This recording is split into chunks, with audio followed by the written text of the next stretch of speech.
भारत में कुछ media channel और मोदी सरकार को हमेशा खुश करने की दौड़ में लगे इन मीडिया चैनलों के गिद्ध एंकरों के चलते मुल्क में लोगों ने जर्नलिज्म यानी पत्रकारिता को दलालों का पेशा कहना शुरू कर दिया है। 19 नवंबर थर्सडे की शाम को अचानक भारत में गोदी मीडिया के टीवी चैनलों की स्क्रीनें पाकिस्तान एडमिनिस्ट्रेड कश्मीर में भारतीय फौज की एयर स्ट्राइक की खबरों से जगमगा उठी। फौज की एयर स्ट्राइक वाली ब्रेकिंग न्यूज के साथ ही आनन फानन में कुछ चैनलों के बिकाऊ एंकरों ने इस टॉपिक पर हवाई पैनल डिस्कशन का तमाशा भी शुरू कर दिया। वैसे ये चैनल पाकिस्तान या मुसलमानों से जुड़ी हर खबर को इस तरह से सजाते संवारते हैं कि उससे फायदा देश की मोदी सरकार को हो, और फिर भाजपा के नेता जनता को जाकर बताते हैं कि देखो मोदी जी ने कितना जबरदस्त काम कर दिया। अब आप लोग भूखे पेट गर्व महसूस करिए।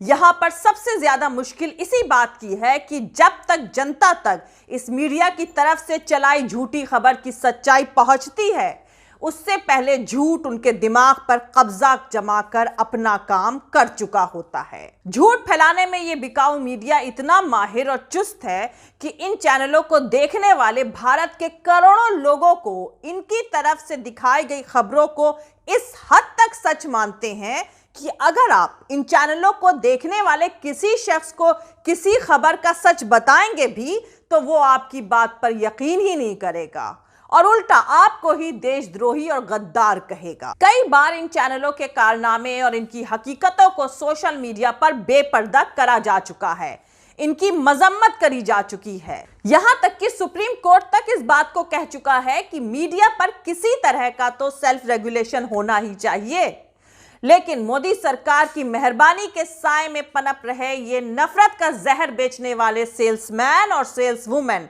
दोनों किसी की भी बात सुनने को तैयार नहीं हैं।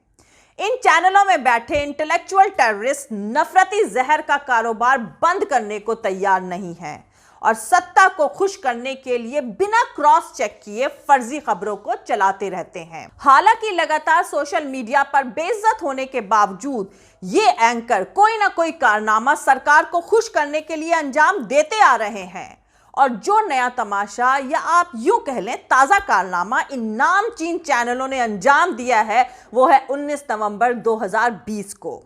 जी हां, इन चैनलों ने यह फर्जी खबर चला दी कि भारतीय सेना ने पाकिस्तान वाले कश्मीर में एयर स्ट्राइक कर दी है।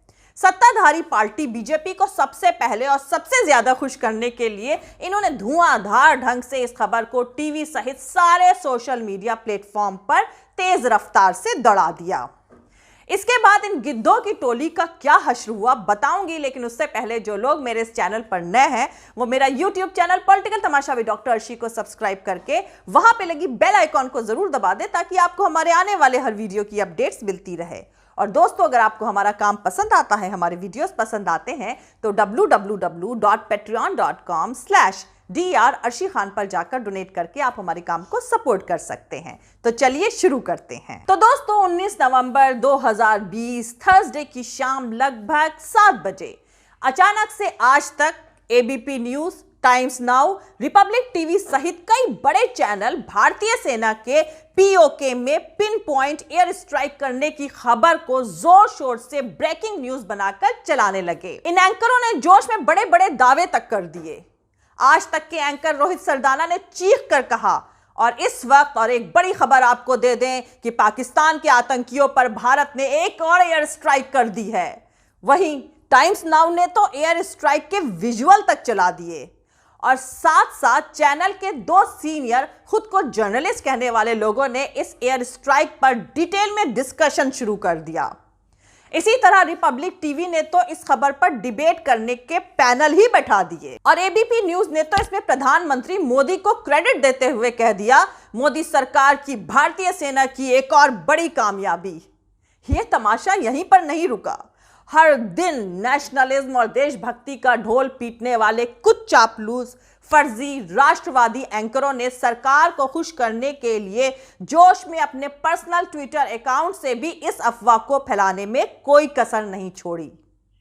आज तक की एग्जीक्यूटिव एडिटर अंजना ओम कश्यप ने 7:04 पर ट्वीट किया, पीओके में भारतीय सेना की एक और बड़ी एयर स्ट्राइक। पीओके में अब तक का सबसे बड़ा ऑपरेशन। यही हाल न्यूज नेशन के दीपक चौरसिया का भी रहा, जो कि हाल के दिनों में कई मौकों पर अपने ट्विटर हैंडल से फेक न्यूज फैलाते हुए पकड़े गए हैं। उन्होंने भी इसे अब तक का सबसे बड़ा एयर स्ट्राइक करार देते हुए लिखा, पीओके में भारत का अब तक का सबसे बड़ा एयर स्ट्राइक, कई आतंकी ठिकाने ध्वस्त, सेना के जवानों का ऑपरेशन सफल। एबीपी न्यूज की रूबिका लियाकत का जोश तो इस दौरान देखने ही लायक था। उन्होंने ट्वीट में स्ट्राइक का तो जिक्र किया ही, साथ ही दूसरे एंकरों से एक कदम आगे बढ़ते हुए हैशटैग अब की बार आर पार का टैग भी चला दिया। मानो पूरा पुख्ता सबूतों के साथ उन्होंने इस स्ट्राइक की पूरी इंफॉर्मेशन हासिल कर ली हो। रूबिका ने ट्वीट किया, पीओके में हिंदुस्तान की सेना की एक और बड़ी टारगेटेड स्ट्राइक, कई आतंकी ठिकाने ध्वस्त, बारूद से होगा सबका स्वागत, हैशटैग अब की बार आर पार। चैनलों ने इस मामले को लेकर अपनी स्क्रीन को इतना गरमा दिया कि भारतीय सेना के director lieutenant general Paramjit Singh को खुद सामने आना पड़ा और चैनलों पर दिखाई जा रही खबरों को उन्होंने पूरी तरह से बेसलेस और फेक बताकर इन जोकरों के तमाशे को बंद कराया। इसके बाद चैनलों के इन गोदी एंकरों ने धीरे धीरे अपने ट्वीट डिलीट करने शुरू कर दिए। तो अब आपको बता दूं कि यह तमाशा आखिर शुरू कैसे हुआ था। दरअसल इस खबर का शुरुआती सोर्स न्यूज एजेंसी पीटीआई के हवाले से आई एक रिपोर्ट थी। हालांकि ये खबर आने के कुछ ही देर बाद भारतीय सेना ने पीओके में आतंकी ठिकानों पर सर्जिकल स्ट्राइक जैसी किसी भी एक्शन को खारिज कर दिया। सेना के प्रवक्ता ने बयान जारी किया कि ऐसी कोई स्ट्राइक नहीं करी गई है। उसके बाद एयर स्ट्राइक की खबरें ज्यादातर टीवी चैनलों ने हटा ली, लेकिन इन कुछ घंटों के दौरान ये खबरिया चैनलों ने लगभग पूरे देश में तूफान सा खड़ा कर दिया। बाद में इस बारे में क्लैरिफिकेशन आया कि पीटीआई ने किसी नए एयर स्ट्राइक की बात नहीं करी थी, बल्कि उसने 13 नवंबर को नियंत्रण रेखा यानी एलओसी पर सीज फायर के वायलेशन के ऊपर अपना सिर्फ एनालिसिस ही जारी किया था।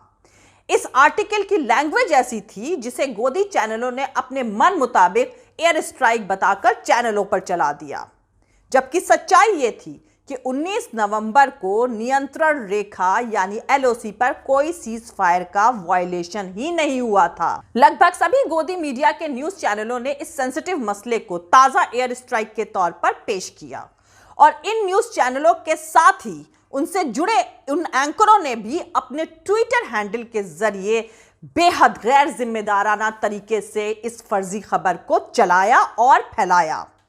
पूरी दुनिया के सामने हंसी और चापलूसी का नमूना बन चुके इन न्यूज चैनलों ने मोदी सरकार की वाहवाही करने और मोदी सरकार को खुश करने के लिए इस खबर की कवरेज में जो हड़बड़ी और गड़बड़ी दिखाई, उससे बहुत आसानी से बचा जा सकता था। रिपोर्टिंग के कुछ बुनियादी उसूल होते हैं। उन बुनियादी उसूल में से एक उसूल होता है कि इस तरह की बड़ी खबर और सेंसिटिव इंसिडेंट्स को डबल चेक करना, साथ ही साथ कम से कम 2 सोर्सेस से उनको कंफर्म करना। लेकिन जर्नलिज्म को दलालों का पेशा बना चुके इन लोगों ने अपने आका को खुश करने की जल्दबाजी में असलियत को नजरअंदाज करते हुए इस फर्जी खबर को चला दिया।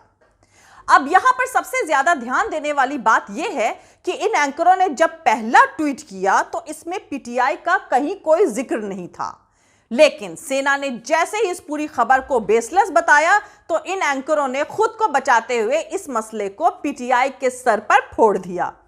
न्यूज चैनल और एंकरों के इस गैर जिम्मेदाराना तमाशे के चलते दूसरे दिन भर ट्विटर पर हैशटैग फर्जी गोदी मीडिया माफी मांगे टॉप पर ट्रेंड करता रहा। वैसे उम्मीद तो यह करी जानी चाहिए कि चापलूस मीडिया की इतनी बेइज्जती और जोरदार धुलाई होने के बाद उनकी अकल आ जाए और वो सत्ता में बैठे हुक्मरानों को खुश करने के बजाय आम पब्लिक के इंटरेस्ट से जुड़ी खबरों को दिखाएं। लेकिन बिना कुछ सोचे समझे अपने और मोदी सरकार के फायदे के लिए पिछले कई सालों से फर्जी खबरें चलाकर जनता को बेवकूफ बनाने वाले ये लोग इतनी आसानी से सुधर जाएंगे, इसकी उम्मीद तो कुछ कम ही है। जय हिंद, सत्यमेव जयते, अल्लाह हाफिज। दोस्तों, हमारा पूरा वीडियो और दूसरे और वीडियोस देखने के लिए हमारा YouTube channel political Tamasha with doctor Arshi को सब्सक्राइब करके वहां पे लगी बेल आइकॉन को जरूर दबा दें ताकि आपको हमारे आने वाले हर वीडियो की अपडेट्स मिलती रहे। और दोस्तों, अगर आपको हमारा काम पसंद आता है, हमारे वीडियोस पसंद आते हैं, तो www.patreon.com/dr अर्शी खान पर जाकर डोनेट करके आप हमारे काम को सपोर्ट कर सकते हैं। दोस्तों, अगर आपको हमारा वीडियो पसंद आता है तो लाइक और शेयर करना हरगिज नहीं भूलें। आप हमें फॉलो भी कर सकते हैं हमारे ट्विटर, इंस्टाग्राम और फेसबुक पेज पर। मेरा ट्विटर हैंडल है @अर्शी अजीज खान। Thank you. मिलते हैं अगले वीडियो में।